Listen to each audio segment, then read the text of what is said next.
Okay, so we come to our final project of this presentation and review, standard deviation.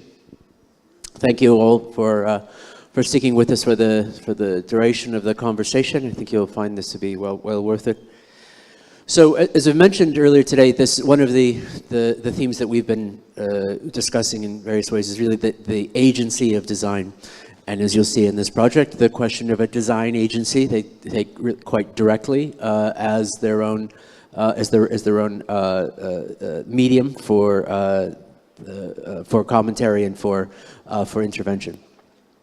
One of the another point of discussion that led directly to this project in ways has to do with thinking about, and this ties to one of our discussions of time, how it is that design thinks about the future. There's obviously sort of more conventional ways of thinking about design futures in a kind of linear way. We've talked about the year 2050 as a kind of signpost year for us as well. But in many respects, it may be not just thinking about what kinds of design will fill up this empty place called the future, but rather thinking about the way in which design can change how we think about the relations of present and the future. How thick is the present? Which futures? How many overlap? And in different kinds of rhythms and scales. And the consequences of getting this right being really enormous.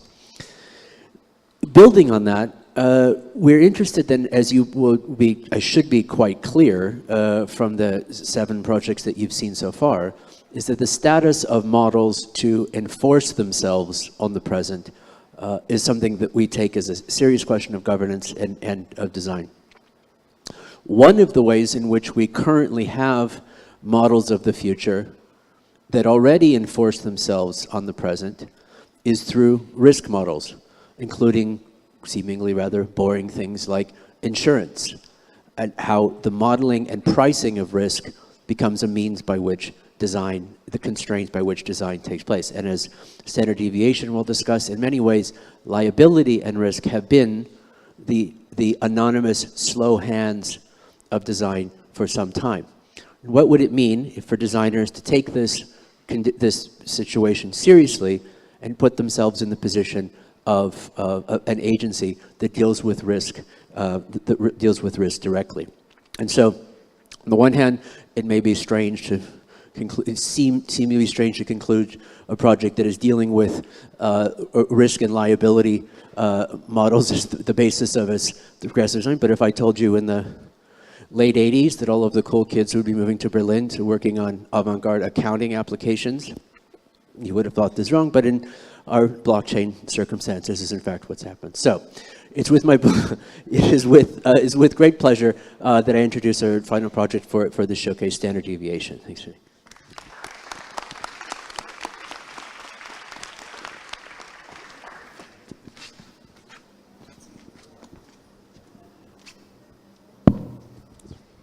Hi, good evening. My name is Huey Chan. I'm an architect from Malaysia.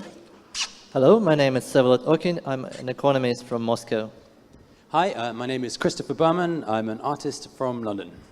And I'm Konstantina Koulouri, an architect from Greece. We are Standard Deviation, a design agency that helps forward-thinking cities and companies contend with the uncertainties of a hyper-connected future. We believe that risk and liability have always been the slow hands of design, silently shaping our reality. By redesigning risk and liability in the present, we help enforce the futures of our cities. But what do we mean by risk and liability as the slow hands of design? Much of the technology in our daily lives has been shaped by the mitigation of risk. The site of the crash is staged, recorded, and observed, and the material behavior of risk is discovered. Liability is also designed within this material behavior. For example, the license plate holds a prominent position in the shell of the car, enforcing a particular future onto the present. And ultimately, the material behavior of risk and the design of liability shape the form of the car. But the car has changed. It has become an autonomous agent, and the risks relating to this agent are also changing. The sites for testing no longer consist of a single wall and a car, but rather they involve the whole of the city, which becomes the site of the crash. So this intertwining and expansion of risk poses new questions on how to discover it, and also how to design liability for an expanded risk. The current simulations for testing only present an isolated view, many times seen through the eyes of the agent. Even when the environment of the simulation is more defined, it remains devoid of interactions, many times testing only a single agent. And even when there are interactions, they remain at the level of agent-to-agent communication, communicating through proprietary and black box protocols. So the objects in our systems in our daily lives are becoming more intelligent, processing ever larger quantities of data and becoming responsive to more complex inputs. The same is true of our legal and insurance systems that bring about these changes. So the types of liability represented by the license plate are no longer sufficient to reflect this reality. So we need to redesign liability. And I'll pass on to Chris to expand on this point. Okay, so we have to ask maybe what we mean when we say we need to redesign liability. And to kind of unpack this a bit, we need to talk about traditional models of liability. And what we usually refer to in this instance is the industries of insurance and reinsurance. They have evolved from their origins in the 17th century, like trading risks on shipping, trading cargo ships, to being a foundational component of our network of global capital. And however you feel about this system, it has underwritten centuries of global trade and economic development. But we are entering an era in which the frameworks that it relies on are becoming incompatible. And so we should just explain briefly why. Well, to do this, we have to talk briefly, I'm afraid, about what insurance is. As we understand insurance today, it's essentially a framework for legally consistent abstractions. And what we mean is by this is that are discrete entities and events that can be inscribed in law. That, for instance, a hurricane becomes a wind event that is over 74 miles per hour wind. It becomes known as a wind event. And it allows us to address these problems and spread the risks around them, and create vehicles by which we insulate ourselves against these catastrophes. We rely on these things, global finance relies on these things to create, to financialize these models in turn. However, as we move into an era of platform complexity and autonomy, we can see this starts to kind of break apart. As society relies on increasing on software intelligence, we see a system emerge in which the agents participating in it require digitally consistent abstractions to operate. And their definitions are continuously redefined. Not only that, so they have a fluctuating addressability within this new paradigm. As these systems both learn from interactions with us, but also learn from interactions with each other, we have to expand this idea of liability to include all these different interactions. The third property of this kind of new paradigm is that the systematic visibility of these agents becomes more important than the legal addressability. And we believe that this incompatibility between the old model of insurance and legal systems and this new paradigm is potentially as consequential as the invention of insurance and the financialization of it in the first place. That's the boring bit over. So this is why we've started Standard Deviation. And Standard Deviation is an agency, a design agency that uses future risk as an urban design strategy. And the obvious context for this question is cities, which we see as the site of the development of many future risks. It's kind of a cliche to say this thing about how 65 to 70% of us will live in cities by 2050. But a sort of lesser known appendum to that is that 60% of the land needed to accommodate this change has yet to be developed. So we see ourselves working with these different stakeholders in the current development of cities and the development of future cities to discover and redesign liability. And today we're just going to talk through how we work. And it's in two stages. We're going to talk about our methodology and the methodology we developed and talk you through a case study. Okay, and so our methodology is really in three parts. The first part is what we call the Risk Atlas, which is an internal risk evaluation tool. And then we're going to talk about risk assessment and a new contemporary model of how to approach this subject. And then thirdly, we're going to talk about strategic interventions. And what we mean by this is how to intervene in complex systems as a method of redesigning liability. Now, I'm just going to briefly introduce the Risk Atlas.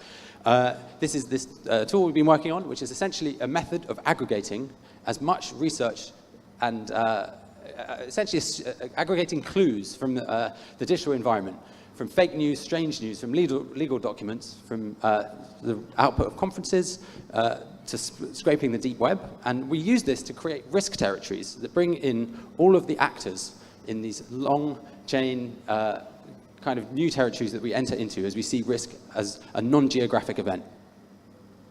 And now I'm going to hand over to Huey, who's going to talk about the second stage. Having mapped the risk atlas, I would like to introduce the second stage of our methodology, which we term risk assessment. It consists of 3 parts. The first being the creation or identification of what we call deviation graphs, which I'll go into a bit later. The indexing of cities using these deviation graphs. And finally, potential creation of a simulation in order to test these things. So from the risk atlas that we have created in the first part of the methodology, we are able to identify areas which we deem have potentially high areas of uncertainty to future cities. We call these areas deviations. We consider deviations in their extremes in order to create risk scenarios. These radical risk scenarios are potentially unlikely events, but may be catastrophic. So let me go into detail on a few of these. The first example that I would like to give on deviation is what we call systemic integration, which points at the extent to which cities may become reliant on homogeneous information or software stacks in their operational processes. On one hand, a highly interoperable city may arise from the tendencies for cities to adopt singular or integrated information stacks, potentially from very few vendors. This might afford them certain speed or ease of adoption, but at the risk of homogenizing or centralizing certain decision-making processes or operations. On the other hand, a systematically divided city may result from the intentions of cities to adopt flexible, fractured software systems. And although this affords flexibility, it comes at the cost of certain internal incompatibilities when these systems clash. A second example of deviation, which I want to talk about, is construction innovation, which is essentially about the degree to which construction industries can be adaptive to new forms of practices. So on one hand, if construction innovation accelerates in a quick way and cities rush or sort of hastily embrace new and emerging technologies, we may see radically transformative cities that change so fast that they may outpace sort of existing checks and balances in city making. While on the other hand, if cities persist on old and conventional forms of urban production, we may still get rapidly expanding cities, but perhaps in a more generic, familiar way as we know it today.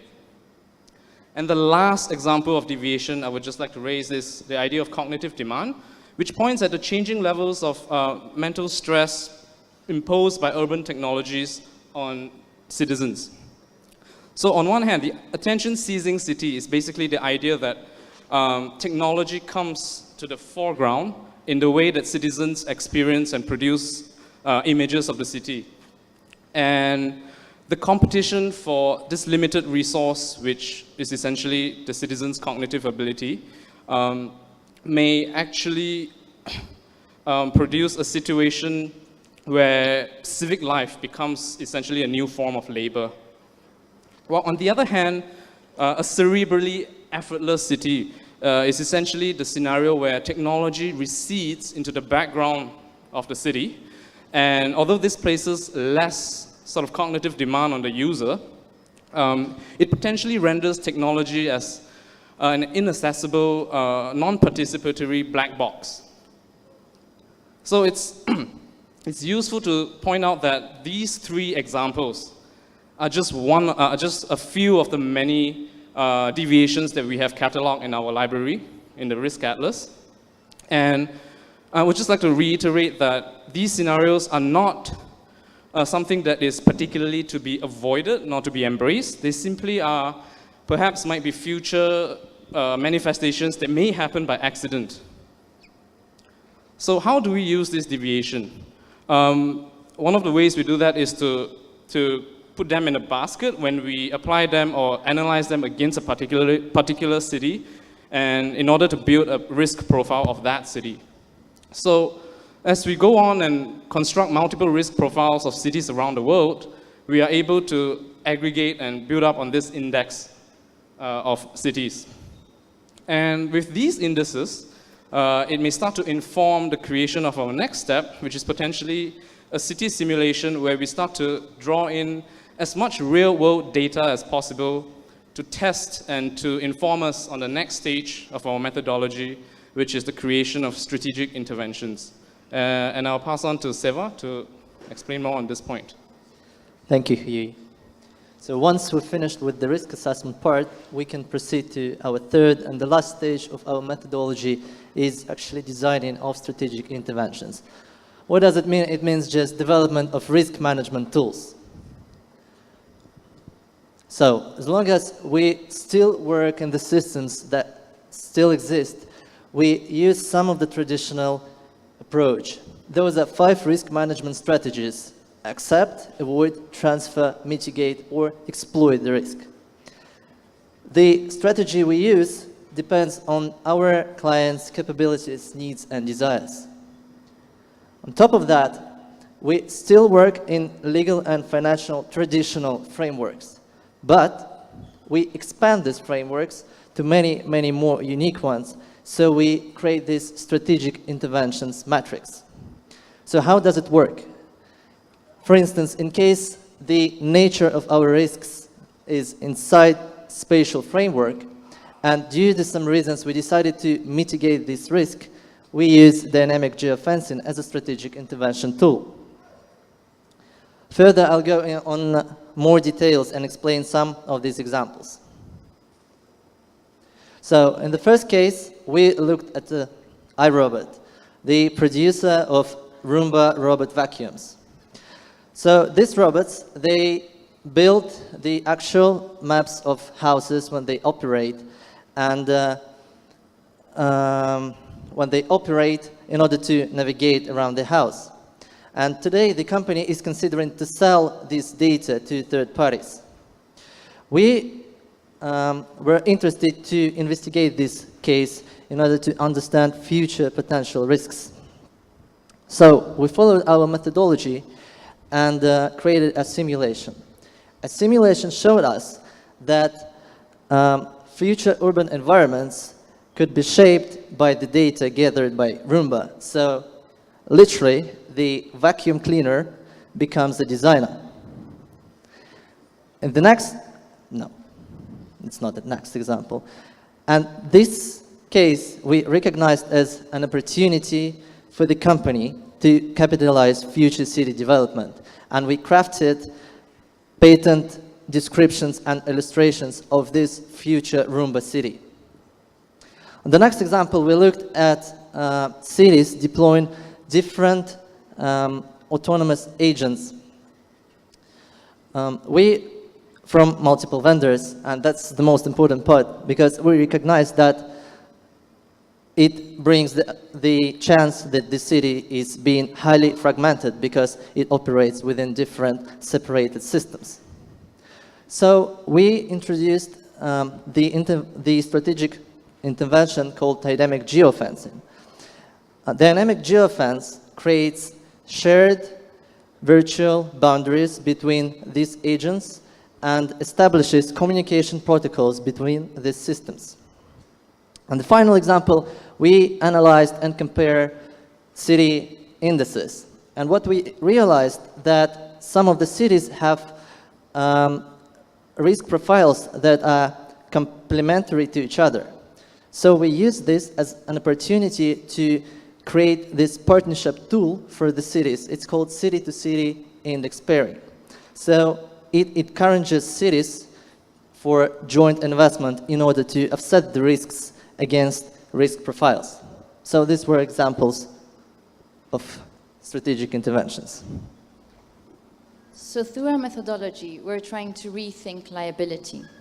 Traditional methods have as a starting point legal and financial mechanisms, but our starting point is design thinking, and we work backwards towards legal and financial mechanisms, adding and expanding on spatial hardware and software mechanisms.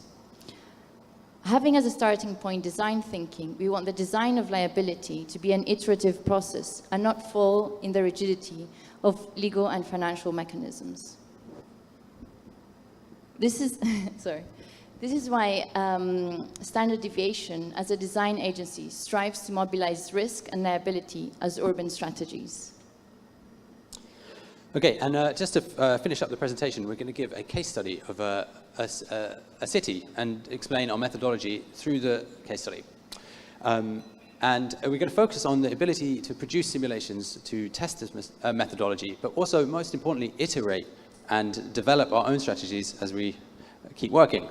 And the city we're going to talk about is Innopolis, which is a particularly interesting Russian city that scored extremely highly on our indices. It's 40 kilometers from the major city of Kazan. It currently has 3,000 citizens, is expected to grow to 150,000 in the next 10 years. At least that's the projection. It's a special economic zone with 150 companies, and it's designated as being a national IT and science city by the Russian government. And they're heavily invested in the cultivation of new autonomous technology. So the first stage is we create our risk atlas and we scour the web and compile as much research as data as we can, informing kind of understanding of both the city's future, and the technology that the development agencies are seeking to introduce. And we compile this into a simulation. Okay, sorry, let's try. And it's important to note here, I think there's been some discussion about this already, about the idea of smart cities and optimization. And we're interested in simulations as a crash test site for these simulations, for cities, as we introduce technologies. I think a crucial question for us is, why is it that these technologies that are introduced, potentially with different partners and vendors and their own black box systems, are tested in the real world before they're tested and potentially crash in a virtual simulation? And so to do that, we start by, of course, compiling as much physical and economic data about the city as the site for potential simulation. And we also conduct research, in this case, specifically into the technologies that Innopolis is hoping to introduce. So this is smart urban infrastructures, loads of mesh sensors, security robots, autonomous public transport, and of course, here come the autonomous cars.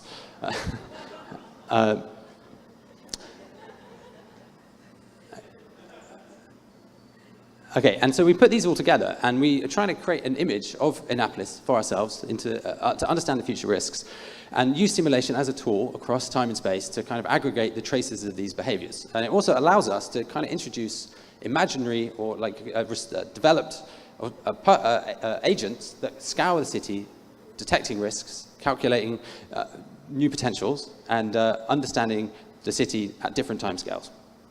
And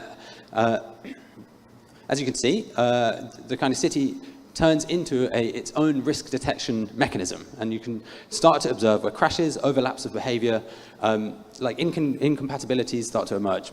And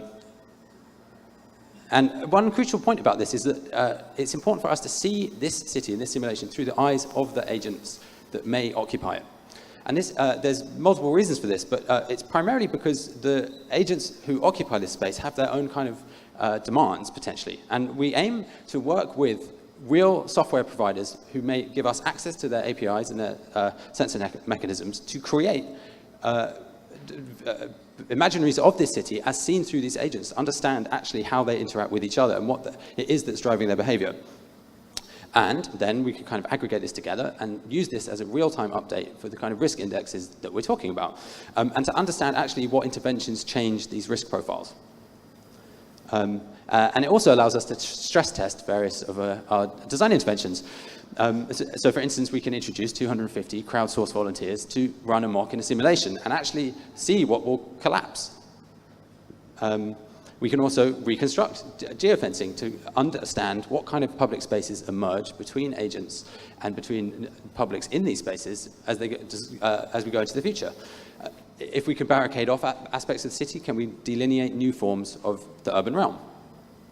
And then finally, if we zoom out a bit and we see the kind of full chaos of the city, we can understand the city as its own ecology of these agencies, and then use that this model of the city to kind of understand how it might interrelate with other cities around the world, looking for these kind of new constellations of urban environments that might learn or share expertise with one another on a non-geographic basis.